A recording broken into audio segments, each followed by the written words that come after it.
this moment, this time that you've given us, that we may come here and study from your word, understand what it is that you'll have us to do in life. Pray, Father, that we will consider what's said this morning, review it again in our homes, apply it to our lives. Pray, Father, that we will strive to be like your Son, Jesus. You came to this earth, died on the cross, the cruel cross, giving us the hope of eternal life with you in heaven. Pray, Father, for those who have been mentioned this morning, those that are in physician's care, those who are mourning, those who are recovering. Pray, Father, that you will give them the comfort that they are so desiring. Watch over us this day, the remainder of our lives. In Christ's name we pray, amen. Hey, Jeff, can you get the door? What's that? Can you get the door? Yeah, absolutely. All right. Nehemiah chapter 2.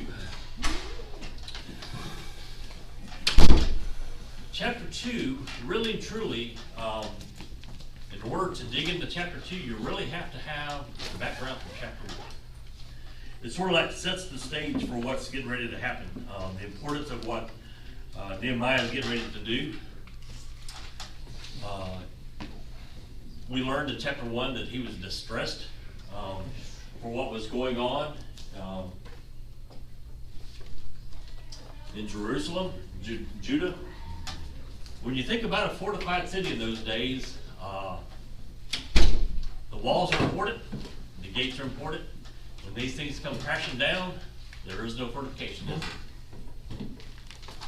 there? But another interesting point to consider here is from the time that he heard the news until the point that we're at here in chapter 2 is roughly 4 months, 3 to 4 months. What is he doing in these 3 to 4 months? He's prayed to God apparently pretty severely, strongly, urging God to help him. But he also realizes that the children of Israel, the Jews, have sinned. They're not following his laws, his commandments, his statutes. So he's trying to gain God's blessing, if you will. But what else is he going to do over these next 4 months?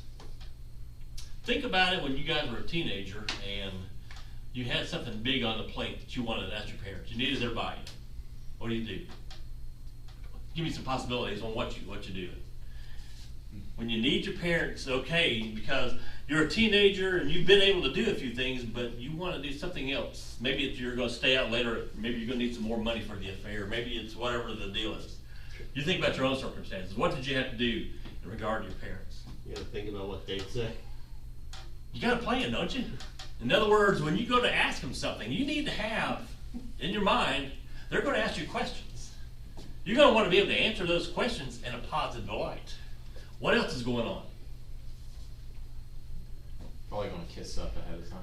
You got to do a little bit of that. But remember, we're talking about in light of 4 months. All right, this is Nehemiah in 4 months. He's thinking about this thing. But in light of your parents, don't you have to hit them at the right time? Can you ever hit them at a moment when they've had a bad week and you hit them? What happens? Hell no. No. Hell no. So you got to find the right moment. You can't just spur it on, right? But you also can't wait till the last minute, can you? That's what Nehemiah's up against right here. See, he's got to go before the king, and he's got to ask him, can I do this thing? Someone, if you will, read for us chapter 2, verses 1, 2, and 3. I just want to get a... And it came to pass in the month of Nisan, in the 12th year of the king Artaxerxes, when wine was before him, that I took the wine and gave it to the king. Now I had never been sad in the presence before. Therefore the king said to me, why is your face sad, since you are not sick? This is nothing but sorrow of heart. So I became dreadfully afraid, and said to the king, may the king live forever. Why should my face not be sad, when the city, the place of my father's tombs, lies waste, and its gates are burned with fire?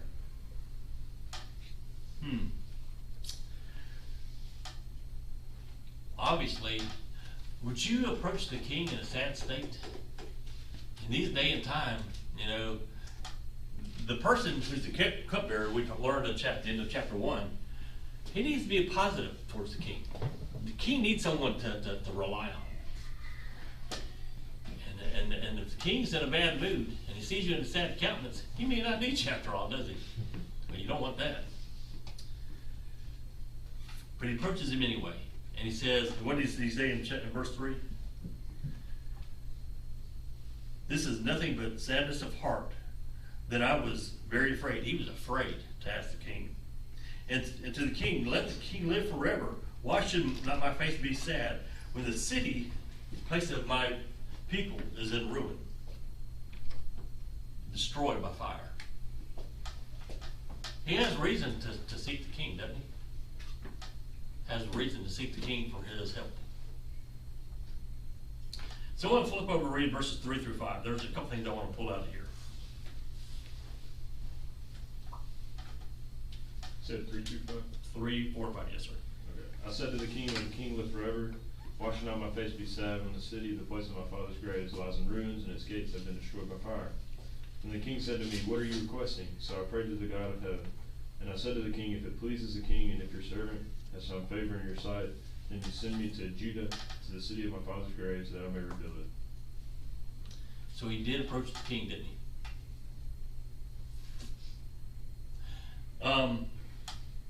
I cut off a little bit too soon there. We really need to read through verse 7. So if you would continue on through 7, please. And the king said to me, the queen sitting beside him, how long will you be gone, and will you return? And when will you return? So it pleased the king to send me when I had given him the time. And I said to the king, if it pleases the king, let letters be given to me to the governors of the province beyond the river, that they may let me pass through until I come to Judah. It's interesting to think about here. This conversation between Nehemiah and the king, from what I can gather, is actually 2 conversations, not 1. And I think it's verse 5. Let me find this here for a second. You'll find that, if it pleases the king, sorry, there's a part I'm looking for. Yes. Verse 4, then he said to me, what are you requesting of me? So in other words, he asked the question, and what was the king's reply? Was it a yes or no? It was neither, was it? What do you want me to do? What's the very next thing that Nehemiah does? Pray. So I prayed to the God of heaven. When he asked the question, did he just drop down on his knees and start praying to God? No. He had to ponder what the king had just asked him. What would you have me to do?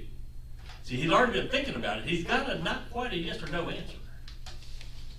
But yet, what's he going to do? The king says, what will you have me to do? So he goes and prays to God. I need a little bit more assurance from you, God, that we can do this thing. Another reason that I believe that this is 2 occasions is, if you'll look at verse, I believe it's 6, and the king said to me, the king sitting by his side. The interesting thing here is oftentimes in those days, the queen was not always necessarily at a public event. In other words, the first conversation when he approached him, I believe, was at a public event. The second conversation, I believe, was in more of a private matter, a private setting. One where he could actually work out details with Nehemiah. Nehemiah could work out details with the king. So in other words, it wasn't like all of this was done in one evening. It may have been over a day or 2. Well, what are the details that they're working out? Sir? Go ahead. I noticed that during Esther, you're positing that there is a sort of literary scene change, a different event between the first time Nehemiah asks and the second time Nehemiah asks. In Esther, I know that the first time Esther asks something of the king, and then she asks for a dinner party, and the dinner party happens, and then, but that's not the same scene. No, you're right. These are 2 different occasions, but go ahead. Yes, but that time it was broken up, so I'm wondering, do we have any hard, concrete evidence that that the writers of Nehemiah would have chosen to break up the 2 different scenes without giving a transition. No, I don't know that. I cannot claim that. Okay. I do know that this is Nehemiah describing what occurred. Now, he may not have, like you're saying, he may not have broken them and said, this is one and this is the other. I just have what I read there. The two things that I saw that gave me, and also a lot of what I'm reading or describing here, Truth for Today is a very good commentary. And that sort of kind of is where as I read here and pulled out of there, those were the ones that gave me the idea that there was two occasions. Yeah, I mean, I've always leaned towards this being one occasion because it seems, like he says, so I pray to God. I always viewed that as a quick mental prayer. We do have examples of that in the Bible of, nonverbal prayer, like in 1 Samuel 1. It would be strange for the king to ask that to him on that occasion, and then for him to not respond in that occasion. So I think overall, to me, because there's no clear narrative break, I think it's more strongly reads one occasion. But I think obviously what occurs here is the same regardless. So It could simply just be one occasion, two separate conversations within the day. I can agree with either one of those. But I think going back to what you said, whether it's one or two, it doesn't really matter. The gist is that I've asked, he's given me not a yes or no answer, he's asked what would you have me to do, and then he continues on with whatever's going on. So I won't disagree with any of those thoughts, but the idea is that there's a break. It's not one continuous discussion. I believe there is a break, whether it be 15 minutes, 2 minutes, a day or two. Yeah, you have to also think as a king during just in ancient times, you're gonna have multiple conversations even in the one sitting. You're not gonna just sit there and dwell on one topic for the whole time. Like I was trying to point out, it could be one occasion, two conversations, multiple, because you're a king, you have to run the empire. Right. So it's not just, he could be going one and then come back to it later to, but it doesn't really matter, like you're saying, it's matter what is being presented. Right. Part of what I'm thinking here is, and the reason I started off the way I did, was that in a servant-king relationship, he's not going to be able to just buy and sit there and grab 10 minutes of his time, right? If there is a function going on, you're probably going to have to do a hit and run, if you will. Not, Anyway, that's the gist behind what I was thinking.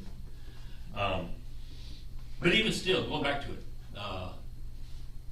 he did have to think about what he's going to do. He did have to approach the right moments, and that I believe he did, because the king was actually receptive to what he had said, what he had asked. So I'm going to flip over and read verses 9 through 10.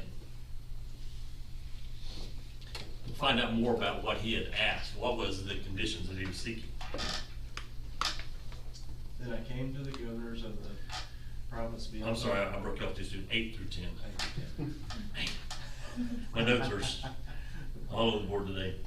And a letter to Asaph, Yes. the keeper of the king's forest, that he may give me timber to make beams for the gates of the fortress of the temple, and for the wall of the city, and for the house that I shall occupy. And the king granted me what I asked, for the good hand of my God was upon me. Then I came to the governors of the province beyond the river and gave them the king's letters. Now the king had sent me with officers of the army enforcement. But when Sanballat. We'll call it Sanballat. And Hornite The Hornite. and Tobiah and the Ammonite servant heard this, it displeased them greatly that someone had come to seek the welfare of the people of Israel. Right. So what Nehemiah had asked the king was, can I have letters so that I could travel from here in Susa to Jerusalem, which is roughly 1,000 miles. That's not a day's journey. If we go back to what Zerubbabel did in Ezra, it took roughly 4 months. That was 40,000 people that he was carrying along with him. In this case, it's roughly 1,000 miles. It's still going to take a good little time. A month, 2 months, who knows? But he's going to be traveling through land, provinces of Persia, but under different governors. And he's going to need to be able to get through there. So he sought letters to be able to do such. Also, these letters are basically saying that I have the king's blessing. In other words, as I travel, I've got a mission. He's granted it to me. if you will, stay out of the way. But also, it indicates that the army went along with him. More credence to what was being said. But then he gets to Jerusalem. What happens? Oh, there's a thing, and I've hit you guys before on this. Verse 9 says, beyond the river. Do you know what river he's referred to there? Jordan?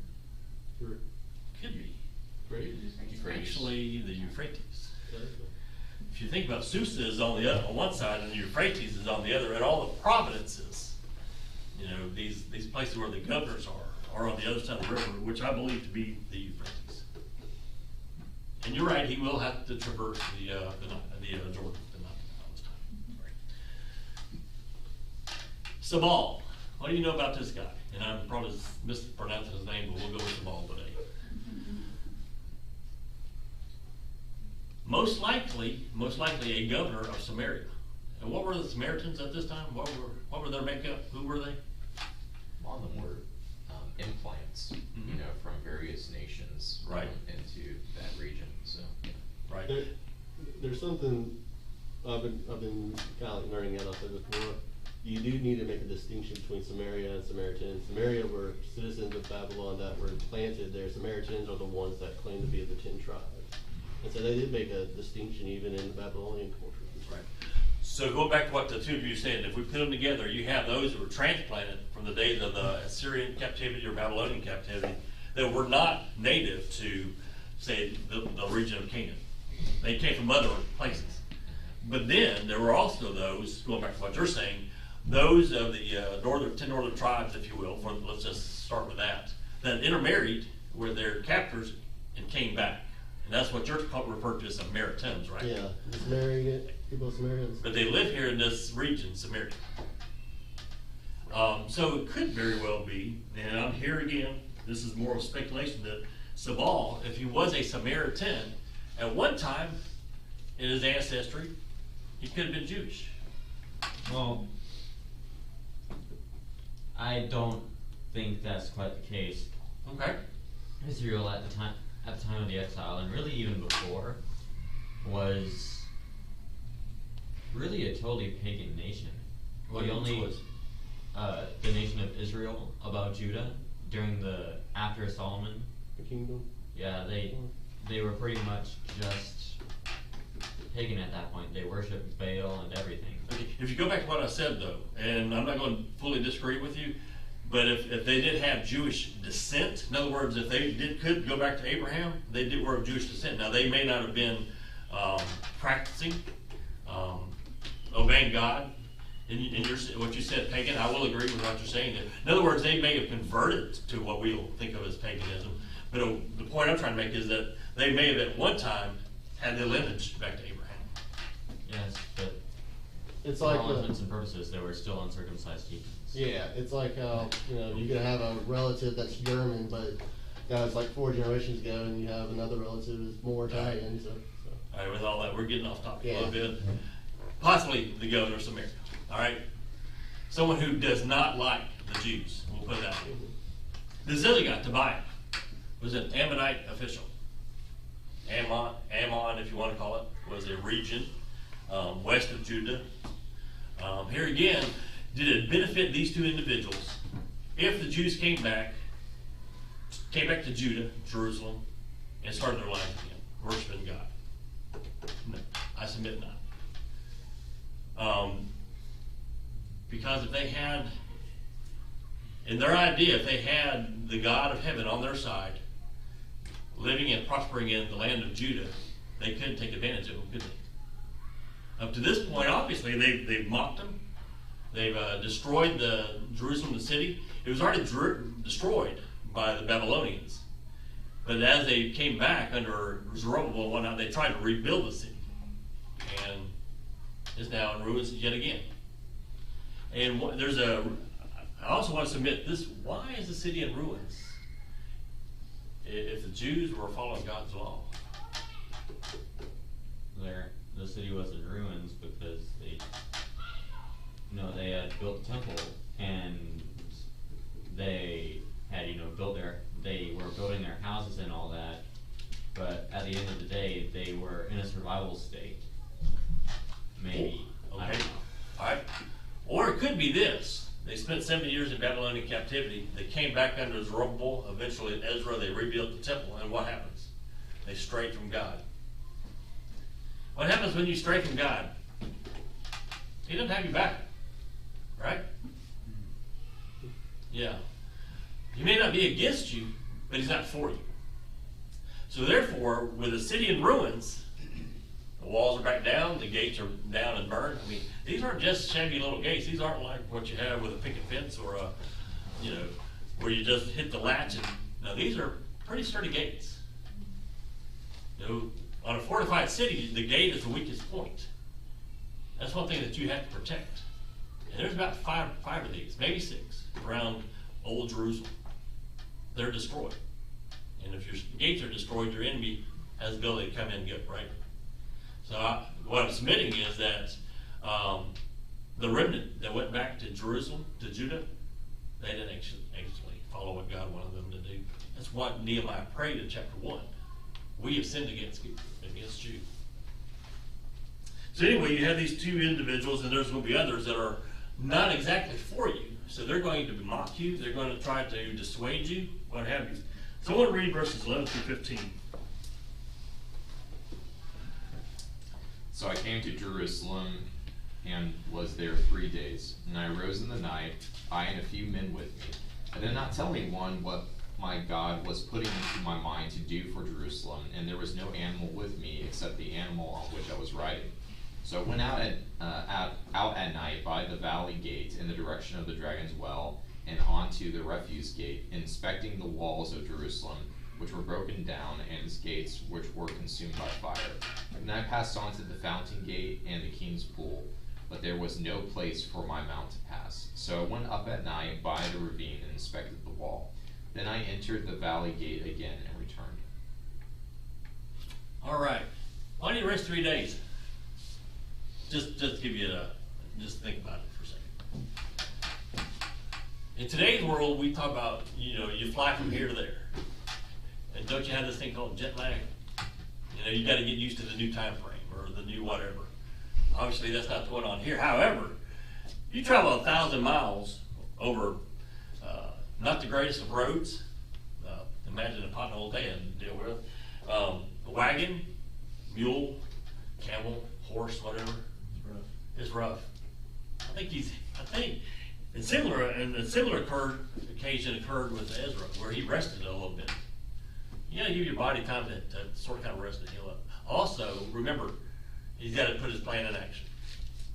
He's now here in Judah, in Jerusalem, and he's got to put his plan in action. And what's that? The next thing he does is he goes out by night to inspect the city, to inspect the walls. Why?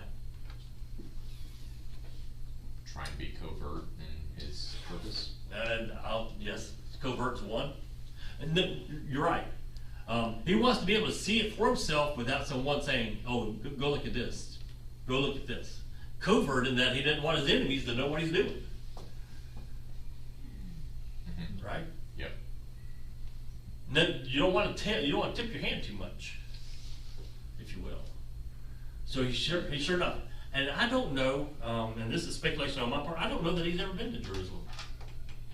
Was he born and raised in Babylon or such? I'm not sure. Most probably, because if it was 70 years from the time that they left to the time that they came back. So if he was born in Jerusalem, and even if he didn't have any memory of Jerusalem, but he was born there and then immediately left, then when he came back, he would be 70 years old, and he would not be able to traverse those rocks at all. Yeah, in chapter 1, he his father, so there's kind of no way his father would be around too. Right. But also in chapter 1, it also talks about a brother that had been to Jerusalem and came back and described it. What I'm asking, and I don't know this to be the case, did he ever at some point visit the city and come back? I don't know. That's a possibility. But here again, in either case, and like I said, this is just pondering, he did want to view the city on his own, to figure out what he's up against. You know, you can plan really good, but there's always one piece of the equation that you don't always have all the information. You got to fill in the blanks, and that's what he's doing here. He's got to fill in the blanks. How bad is it? What am I up against? What material do I need? He's already knows he's got to have material because he's already sought the king's forest keeper. I forget the individual's name. That he would need at least timber. Is he going to get the timber out of Lebanon or close by? Given Assyria had cut down all the cedars in Lebanon and dragged them back to Assyria, there weren't any cedars in Lebanon to get. Anyway, I agree with what he's saying. There's possibilities, but he had to get permission from the king to even do that. Is what I'm getting at, right? All right. So now that he's seen what he's up against, he's taken a few days to go around and visit the different gates, and now he's got to go. Now he's got to do part two of his plan. Part one was to view it. Part two, he's got to get the buy-in from the people. So if someone would read for us verses 16 and 17. And the officials did not know where I had gone or what I was doing, and I had not yet told the Jews, the priests, the nobles, the officials, and the rest who were to do the work. Then I said to them, you see the trouble we are in, how Jerusalem lies in ruins with its gates burned. Come, let us build the wall of Jerusalem, that we may no longer suffer derision. Derision. Some translations say reproach, right? Mm-hmm. Disappointing, disapproval. You know, it's almost like, if you think about it, these folks that are living here, they seem to be content with just, we're in a broken down city. Nehemiah says, come on folks, let's get ourselves together. Part of what he's doing here is, by getting the people together at this juncture, he's bringing them together in unity. They have a common goal at this point, to rebuild the city, the walls, the gates. And in doing so, he will take from that the ability to say, now let's go one step further. Let's put ourselves right with God. So we'll continue on and read verse 18. And I told them of the hand of my God that had been upon me for good, and also of the words that the king had spoken to me. And they said, let us rise up and build. So they strengthened their hands for the good work. So you see, Nehemiah recognized, one, that he had to have a plan, he had to put it in action, he had to have buy-in from the king and from God. He says, look, we've got all this. God is with us, and the king has given us permission. It's up to us to get the work done. A leader, if you will, right? I can't imagine these folks just living in this rubble and being okay with it. Someone had to come say, let's get to it. But then what? Our friends return. Verses 19 through the end of the chapter. So.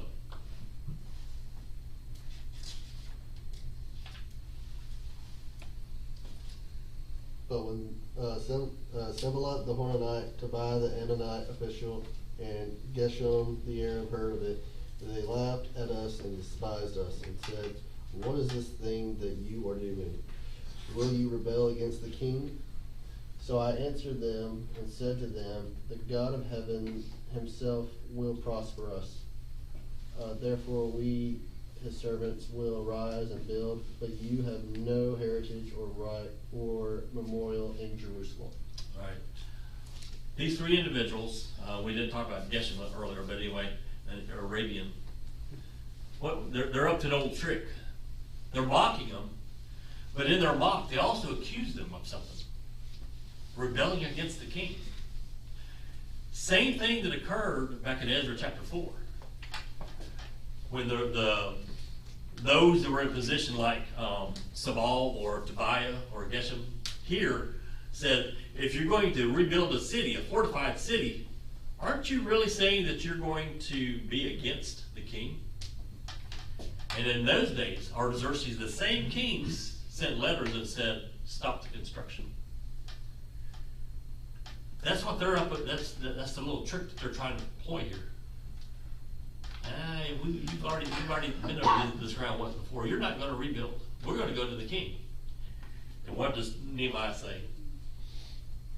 No, I've already got the blessing from the king.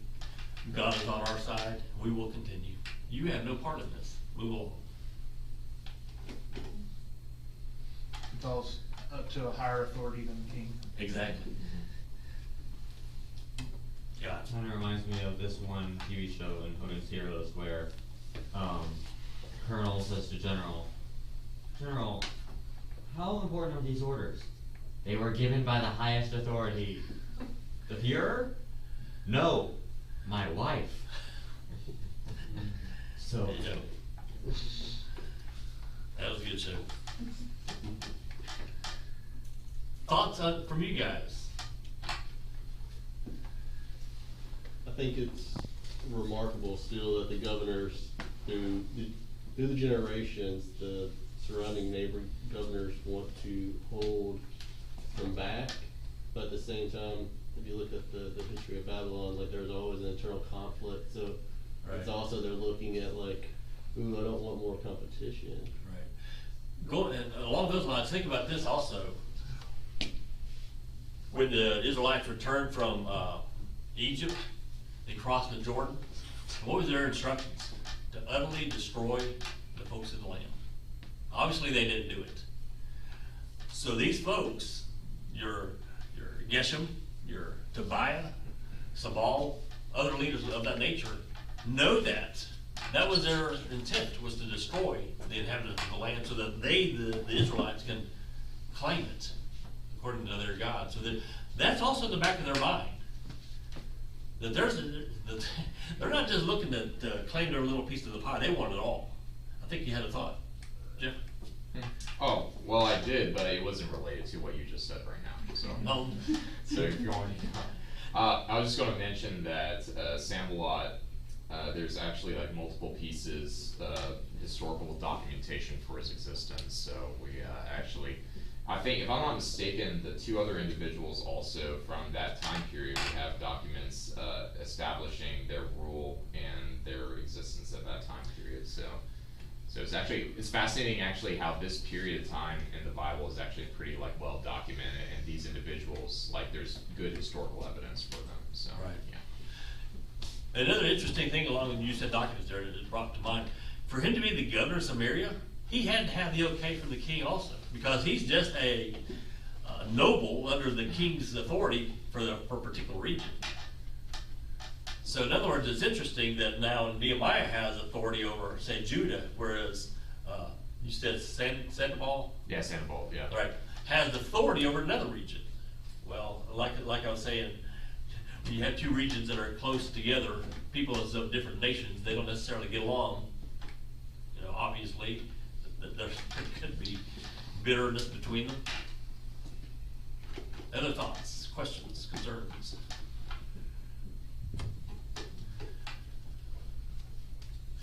All right, so what did we learn from Nehemiah today? Just a little bit. One, when there's trouble ahead, when there's something on the horizon that you've got to do, you got to plan. You got to at least consider what you're going to be doing. From what you and I need to do, for any plan that we work or want, we need God's buy-in. Not buy-in, but we need Him to bless us in that effort. Yes. Then we can't just stop there. We can't just say, God, we want your help, and stand back and let Him do it.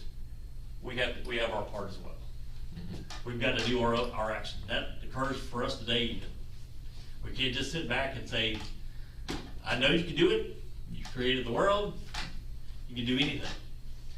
He wants us to go about our daily lives, obeying what He has told us, but doing it the right way, the way we live our lives.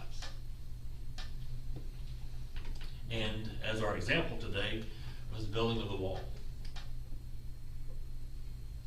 All right, y'all been a good class. Thank you. Next week we'll hit chapter 3. And chapter 3 is going to be very similar to chapter 2 of Ezra. Of course, there are lots of names and things that are occurring, but there's something in it that apparently God wants us to know. So next week, chapter 3, we'll hit it. We need to plan ahead. And Yeah. I'll have you read it. I'll have you read next week for Just us. learning the names. Go ahead and start. Yeah, that's right. Go ahead and start. All right. Alex, if you would, close us in prayer. All right, let's pray.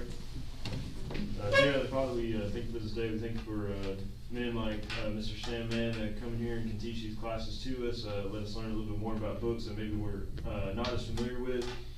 We pray that today's lesson that we've heard, that we've taken something from it, that we can always trust in you, that we can always plan ahead when things do not seem so good. But also, we just pray that we do our part. We know that you're always going to be there and you're always going to help us as long as we follow your word. And we just pray that on our end that we strive to do the best that we possibly could be in your eyes, as the Bible is our standard.